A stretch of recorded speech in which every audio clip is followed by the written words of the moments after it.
ஒரு நற்செய்தி. திருவையாறு திருத்தலம் மிகவும் புகழ்பெற்ற திருத்தலம். அன்பர்களுக்கு விளக்கம் சொல்ல வேண்டிய அவசியம் இல்லை. 3/2/25 அன்று கும்பாபிஷேகம் நடைபெற்றதைத் தொடர்ந்து 23/3/25 ஞாயிற்றுக்கிழமை காலை தொடங்கி அந்த மண்டலாபிஷேக பூஜைகள்லாம் நடந்த 1008 சங்காபிஷேக பூஜை. 22ஆம் தேதி சனி இரவே முதற்கால யாக பூஜைகள்லாம் நிகழ்வுற்று விமரிசையாக அந்த மண்டலாபிஷேக பூஜை நிறைவேற இருக்கிறது. காலை 10:30க்கெல்லாம் பூர்ணாகுதி ஆகிவிடும். 11 மணிக்கு மேல் மகா அபிஷேகம், 1008 சங்காபிஷேகம். எல்லாருக்கும் தெரியும். அது ஆலயத்தின் பெருமையை பற்றி சொல்ல வேண்டியதில்லை.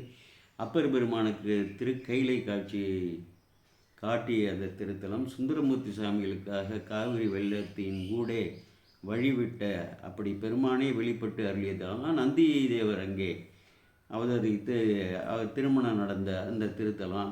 அப்படிப்பட்ட பெருமைகள் எல்லாம் பல பெருமைகள் எல்லோராலையும் ஆச்சாரியார்கள் எல்லாம் போற்றி பரவப்பட்ட அப்படிப்பட்ட அற்புதமான திருத்தலம்.